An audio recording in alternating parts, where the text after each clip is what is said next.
Welcome to the Nonprofit Exchange Podcast. Stories by leaders for leaders to help you raise the bar on your own excellence, to release the potential inside of you. Now, here's today's podcast. Greetings. Welcome to the Nonprofit Exchange. This is, we're into the fourth year of this now, Russ. And Russ, I know we're on an audio podcast, but I don't see your smiling face. All I see is a picture. Of course, well, it's one of your better pictures. We can fix that.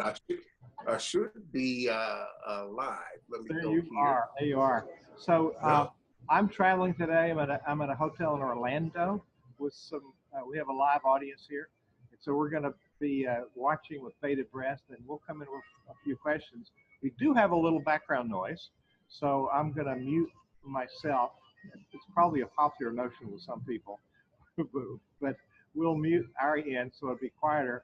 And Russ has got some really good questions for what I think is going to be an amazing interview today with Jess. You know me, but I'm just getting acquainted with you, so I'm gonna pay attention. So it's great to have that happen where you meet somebody and they tell you all about you and how you think, yet you've never met them before because of the personality and the ways that we get to communicate. And so I totally understand being in that place. Love it. So tell us about yourself and how come you're doing what you do, a little background, and then Russell will take it on and ask you some really, really interesting questions. That sounds great. All right. Well, I'm Jess Dewell, and I founded Red Direction 14 years ago. It started out as something slightly different than what it became, and it became building frameworks for resilience. And what came up on the radio show that I host, which was live streamed right before we're live streaming here, we were talking about bounciness, and the more struggle we face and the more that we fall down and the more risks that we're willing to take, we get bouncier. And I love the concept of that and how that fits into even businesses, because businesses can get that concept of bounciness, that pick ourselves up together and go forward together. And so the last 7 years have really been dialed into what do we do for organizations that are growing and changing, and they're in these critical points of development, and their leadership got them so far, their skills got them so far, and now it's time to infuse them with more, turn them upside down, look at them different ways to really maximize the workflow and the learning and the experience that already exists to go forward with grace and determination and whatever words you're describing about your companies. That's what we do over here at Red Direction. That's all about establishing a great culture, and It is. you know, there are a lot of things that go into culture. So, for our audience, what does culture mean to you in the sense that it applies to organizations? Well, you could look it up on the internet, right? You could look it up on the internet and get the definition that Google or whatever your browser is will tell you. And, I define culture as how we work together and the strength in with which we are able to work together and its effectiveness. Okay. Yeah. What are some elements of culture that make organizations successful? What makes an organization successful? And I'm getting cues that your volume, Russ, is not as high as our audience would like. So since I got that message, I'm going to pass it on to you right here. And will you repeat the question? What are some of the elements that go into culture that make an organization successful? Are you ready for this? Are you really ready for this, Russ? Bring it on. People.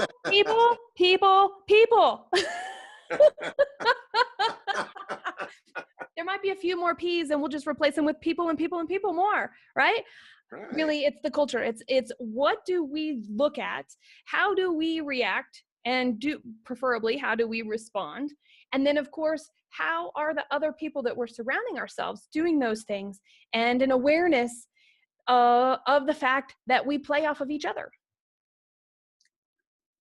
What do you find, because you work with a lot of organizations of all types, what do you find are the biggest disconnects in organizations that have problems culturally? Are you ready? I am ready. People, people, people, people, people.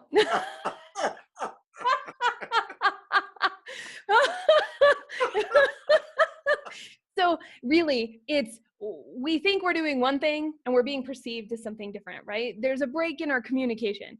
We think that somebody else is doing something, but we never actually ask the clarifying question, or just some people would go, I have a dumb question. And you know what? The dumb question that's unasked just leads to bigger misunderstanding. So might as well ask it and get rid of the qualifier at the same time. I have a question. Did I understand this right?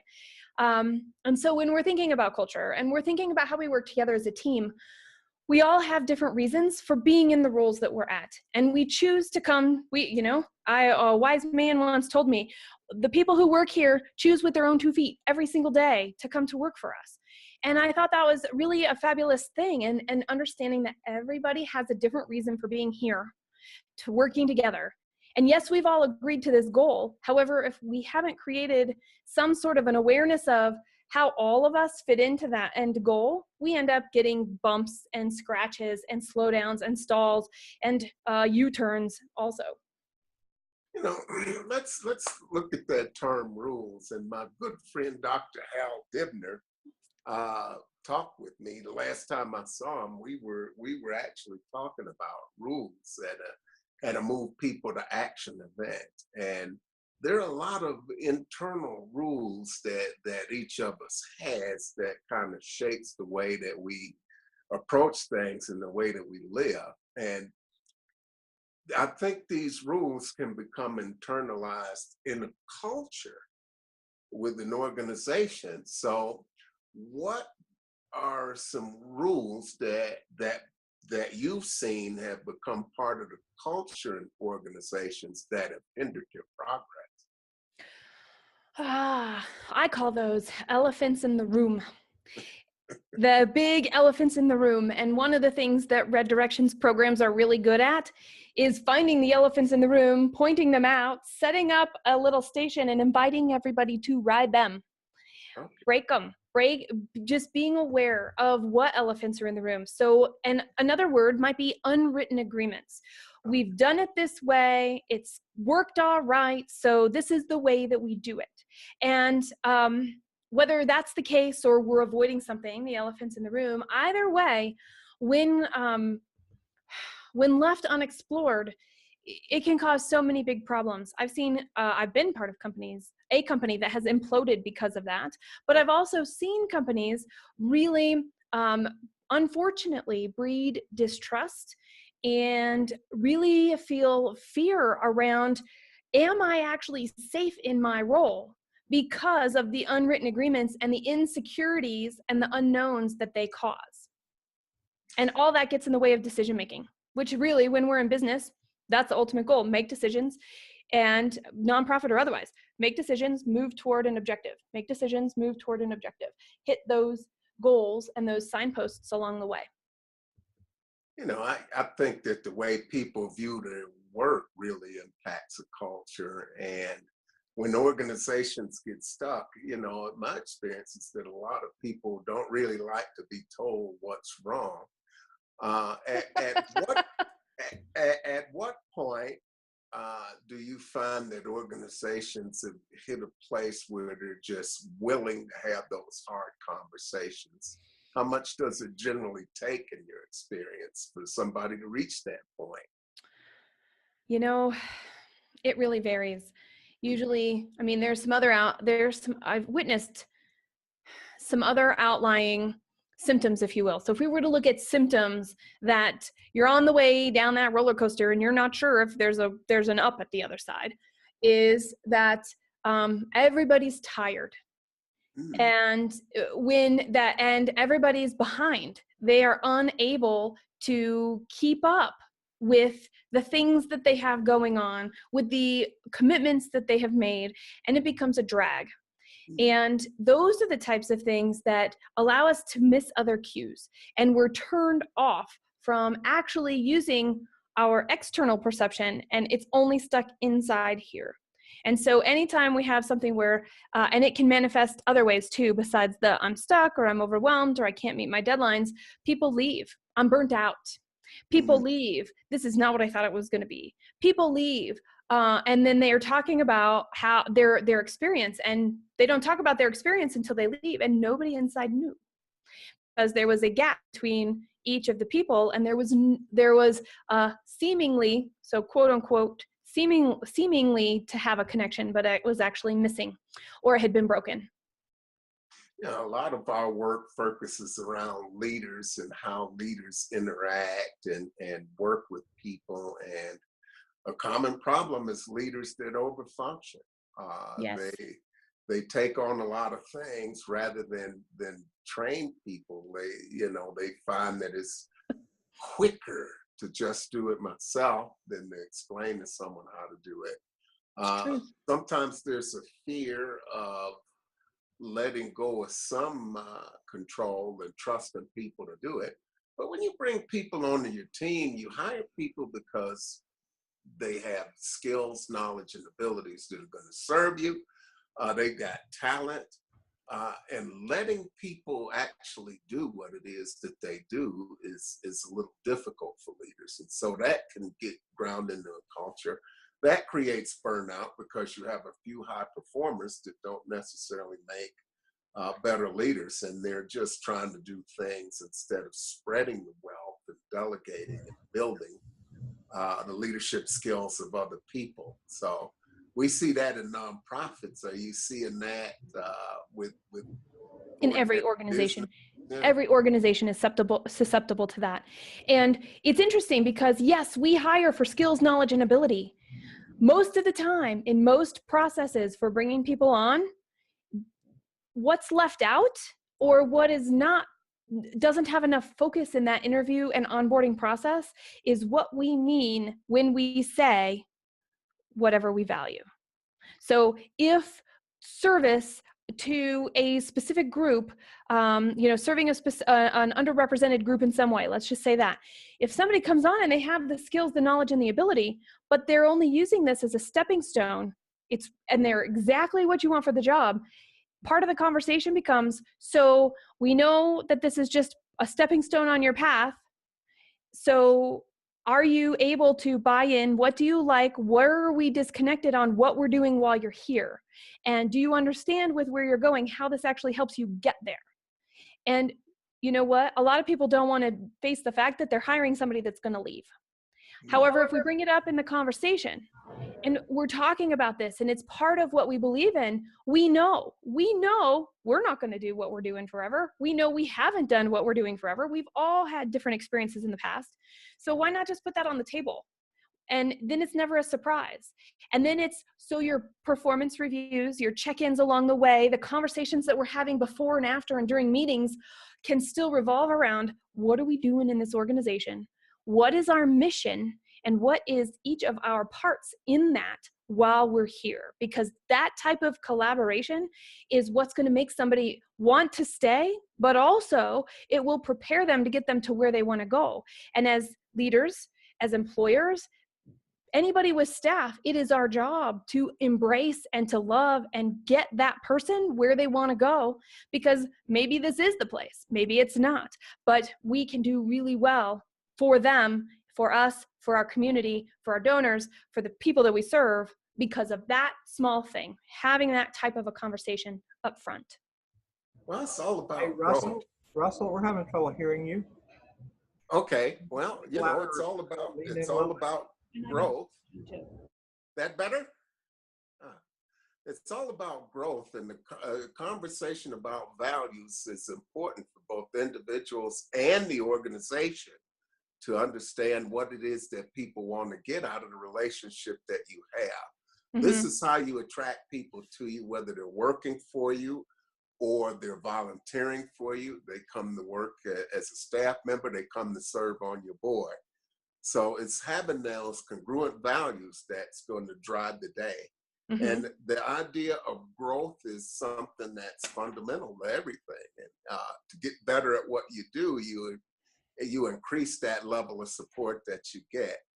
So culturally, with nonprofits, one of the things, aside from the fact that you have some leaders that may overfunction, maybe they haven't thought through all of their processes or systems or how they can actually get better at creating an experience because they're more effective and efficient at delivering their programs. Talk a little bit about your experience around that and some of the things that you do to help people work around that. I wouldn't say work around, I'd say work with and strengthen. And the reason is that we all have a strength. And when we can put a stake in the ground and go, this is what I stand for. So wherever I work, whoever I work with, I know what I stand for in general. That allows me to have a guidepost when I show up in an organization. And when I'm working with other people, and if other people are floundering around and not sure, I can put on that lens. What's important to me? What's my purpose here? Maybe it's what's my purpose in this situation? Maybe not my life purpose, but in this situation, how can I bridge that gap to move things forward? Those are the types of skills that we develop, programs that we create. And the reason for that, the biggest reason for that is it's experience. Until we do it, we don't know if we're good at it. Until we do it, we don't know how to apply our personal strengths to the work that we're doing. And when we find our strength and can focus everything through that, it becomes easier as managers, as directors, to be able to find the strengths in others and be curious and be willing to try a few things here, to be curious with others to find their strengths as well. Because maybe it's a strength. A lot of people, you know what? A lot of people know that they can stand behind an idea. So in a nonprofit, I come to work for a nonprofit, or I volunteer for a nonprofit, or I give money to a nonprofit because I care about the idea that they're working on. But when it comes to actually doing the infrastructure, taking the action to make all that possible, you mentioned congruent values. So how do we bring all of our skills together to get something done? But also, you talked about processes and systems. And processes and systems are great on paper.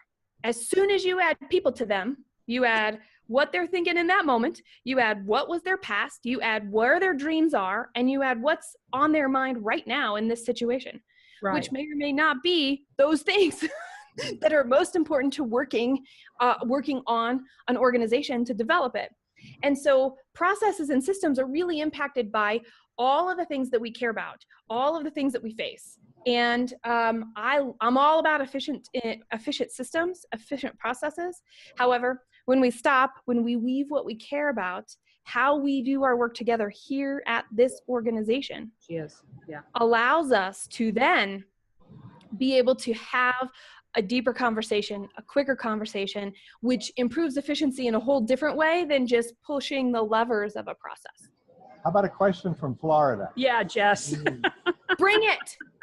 Bring it on. Okay, it's funny that we're talking about this today because my name's Dana. I'm Dana Olivo, and I'm a business strategist. So I work with early stage micro companies, medium companies, SMBs is what we call them.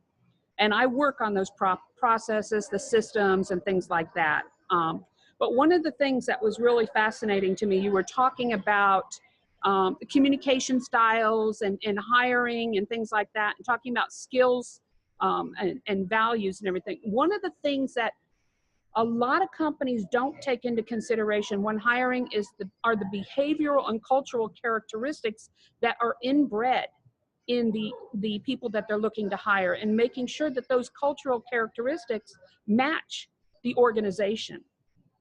And so therefore, in order to do that, what we've done is we're trying to make a concerted effort to try and match those cultures to the people that they're trying to, or the behavioral characteristics, to get a better understanding of their fit within the organization. Mm-hmm. May I ask you a question? Yes. So when you're thinking about that, that means an organization really has to know. The whole thing just kind of. That means an organization has to really know where they stand. They have to understand that what they're doing is already working. So do you find that a company is going to need some other help and other work actually figuring out where they stand as an organization versus just being able to come in and put this on top of what already exists? Yes, I do find that part of the whole process is we have to make sure that they have that working system, those working systems and methodologies in place, okay? But part of that process involves bringing the team on that's going to work with them, okay? Yes. In order to do that. And if they aren't centered around the same cultural values that the company has set, in place, you're going to end up with a divided approach to these systems and methodologies. Does that make sense? It makes complete sense. And in fact, sometimes in an existing organization that is going back, they're going, we're having this problem hiring the right people. We're having this problem keeping the people we want that have the skills in our roles. And when we get to that, it's interesting because people are always like, well, it's the people that are, it's the talent that we're facing. And they forget to look inward. And those would be the things where I'd be like, okay, so how strapped are you? Because you might be better off having somebody do some temp work just for a short period of time to stop, to take a step back and to evaluate some other things, right? Those are the elephants. You're talking about the elephants in the room right there, Dana, and being able to recognize what are we willing to incorporate right now for where we are? Because one of the things that I hear in work that like you and I do, people want me to come in and they think I can change everything. And the answer is no, I can't change anything. I can only facilitate and create a program to educate, to allow that change to occur within an organization. The other thing is that people think, and this all organizations, both profit and nonprofit, I get a lot of work from people who have just done a rebrand, thinking that rebranding is actually going to solve the problems and we're just unclear about what we stand for. Well, you probably are unclear what you stand for, but the way you look and describe yourself doesn't matter. It's a Band-Aid, isn't it? And so now I love the fact that you're talking about this, because we're all about education. And what I teach my people is you can't operate in a vacuum. You don't have all the answers. And you have to surround yourself with that team that's going to be able to help you reach those goals. And also you have to surround yourself with those people who are going to be able to be upfront with you and say, look, you're off base. I keep pointing with two different colored pens because these are the notes that I take. So anybody listening is going to be like, what is she talking about?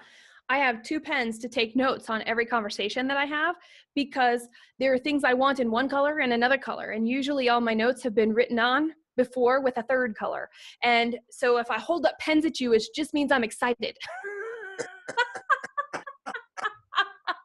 Yes. All right.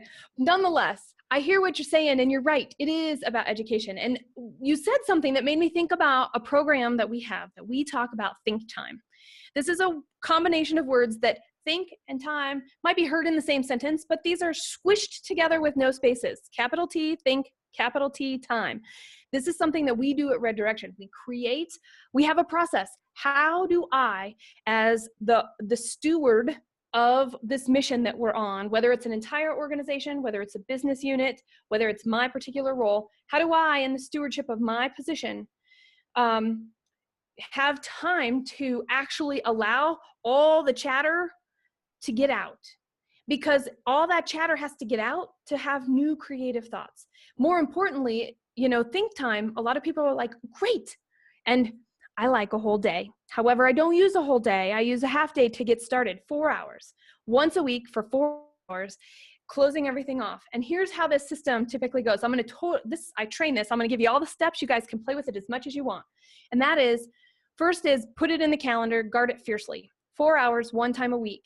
The first month, the first 4, maybe the first 8 are going to be, you're going to think they're useless. They're going to feel useless. All you want to do is catch up on email. All you want to do is clear off the clutter off your desk. All you want to do is return those phone calls. All you want to do is write out the report that needed to happen or think about the stuff for the reports.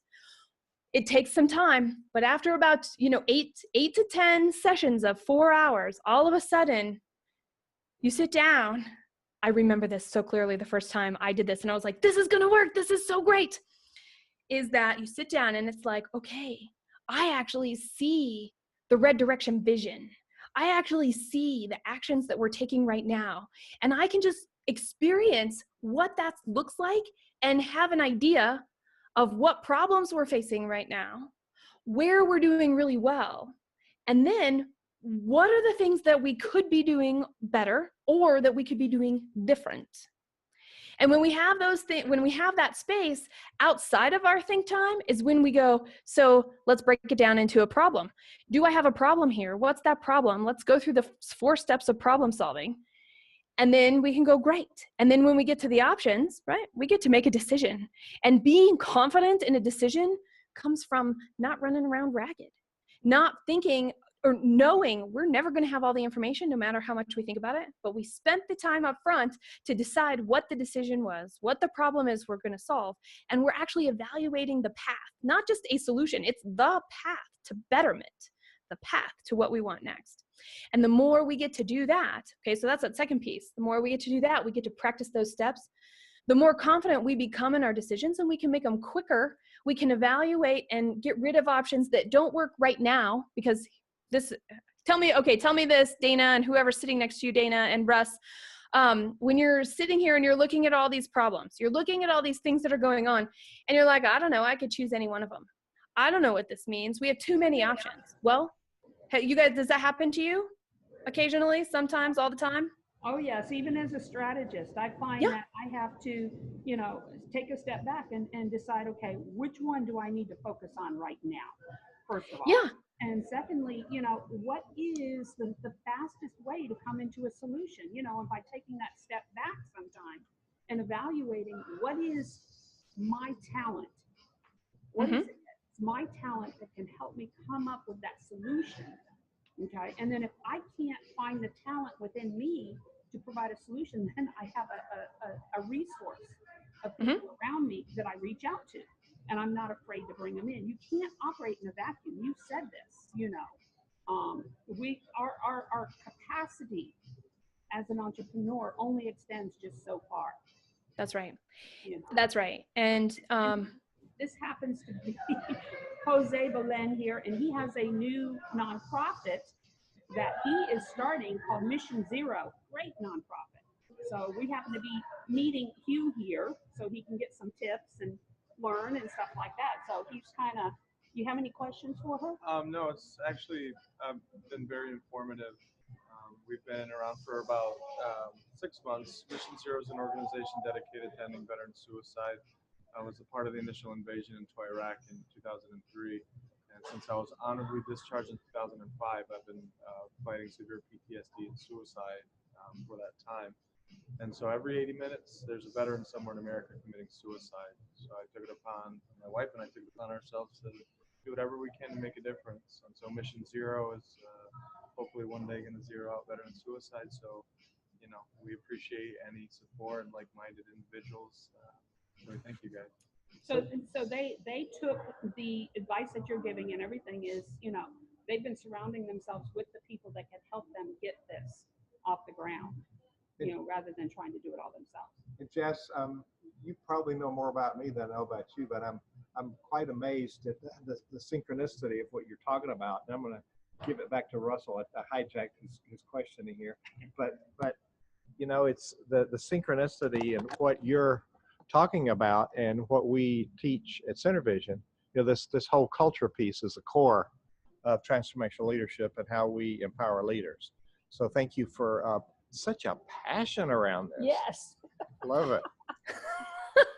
So Russell, if you talk a little louder, just remember the old age and mental condition. I'm going to give it back to you.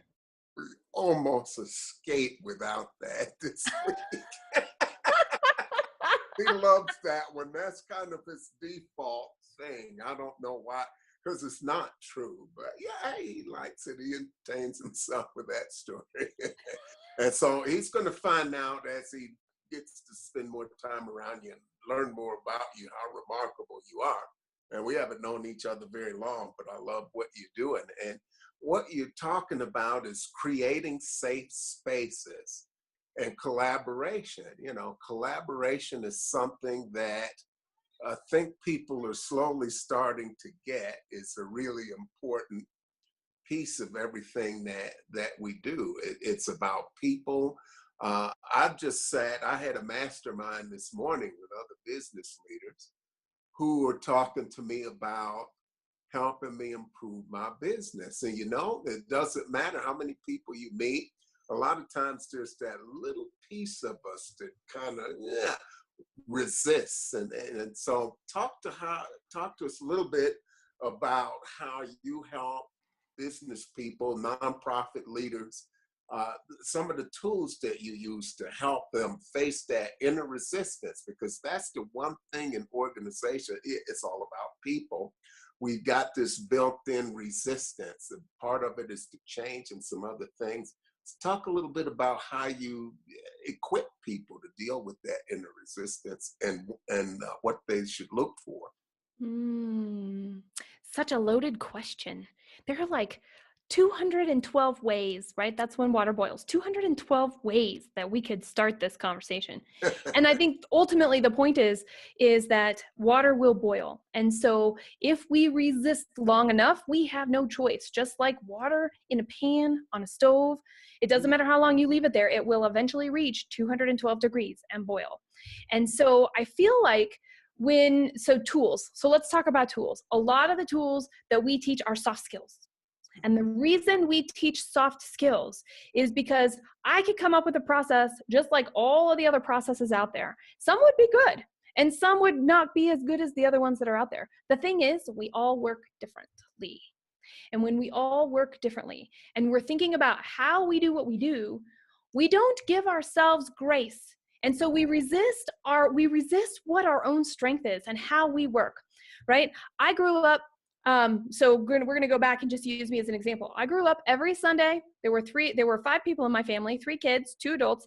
And every Sunday we would sit at the dining room table after dinner and we would look at the whole next week. And if it wasn't on the calendar, it did not happen. And it was the time to ask questions, get permission, do all of this stuff. So I grew up with this time management concept.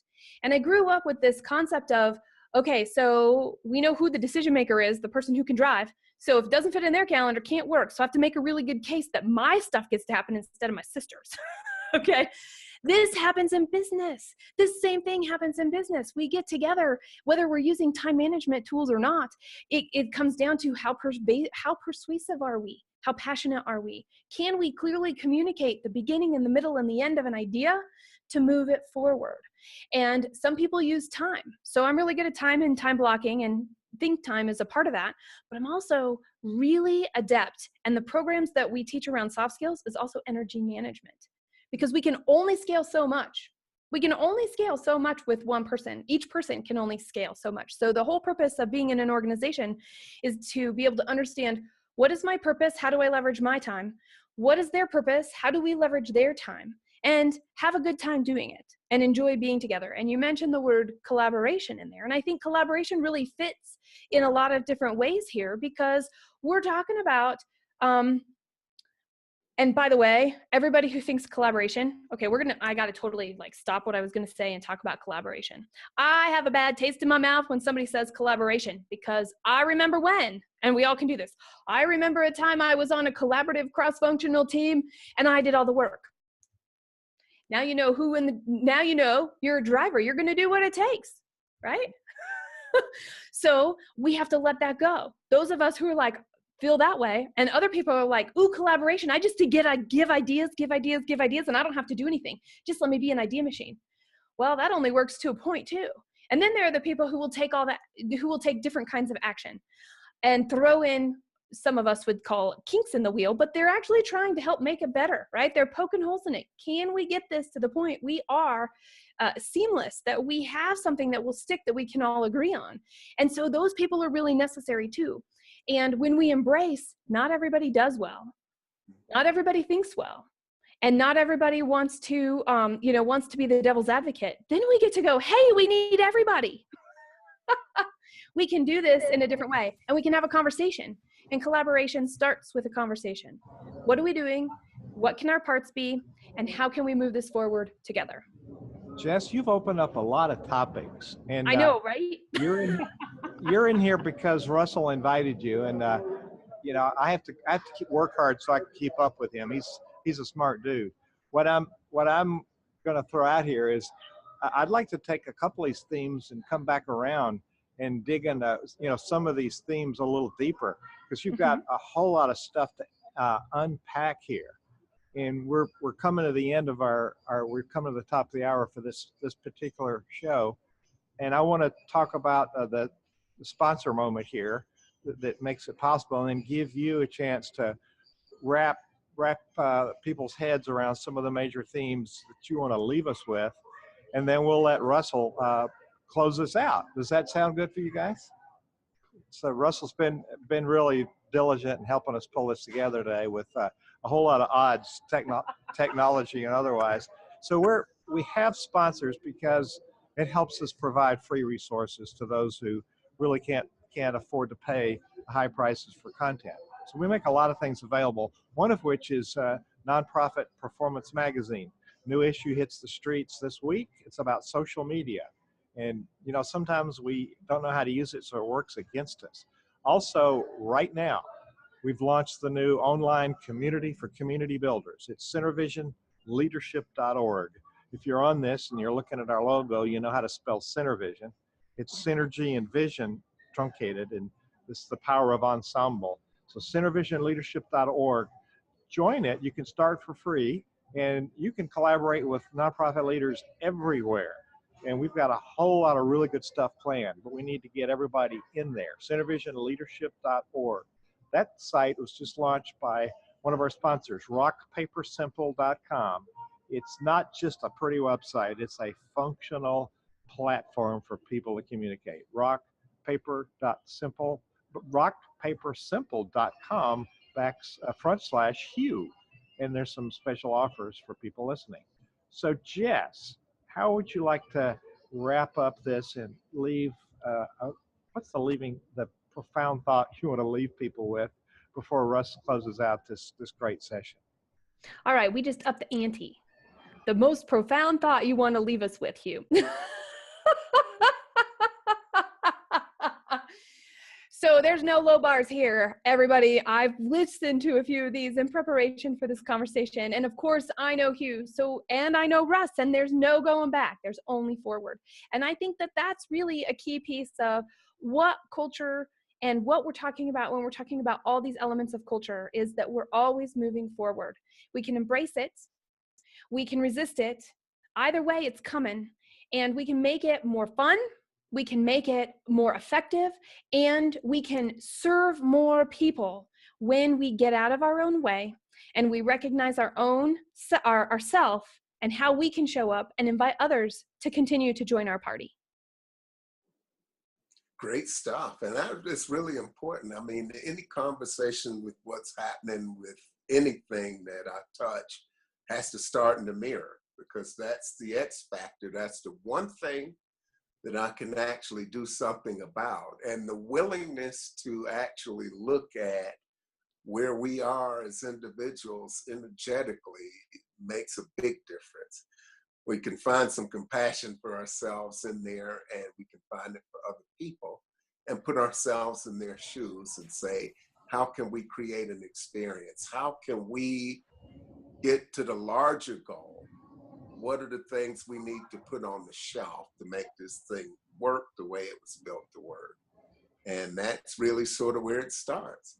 So Jess, as always, it's been a pleasure. Dana, Hugh, all of our friends down at CEO Space that are there for the July Forum, wonderful organization. Being a part of that has changed my life. I have a contact that can help with veteran suicide. It's actually somebody that has been in Texas shining a spotlight on it. And his primary thing is to get their stories captured. So we'll cycle back around and talk about that again. In the meantime, I'd like to thank all of our listeners out there who join us every week here at the Nonprofit Exchange. We've got a really good guest next week. He's going to be talking with you about conversations. He has an incredible tool that can help us look at the way we have conversations on a personal, professional level. You don't want to miss this, because he's got a brilliant tool called Conversations. So join us next week for that. Hugh?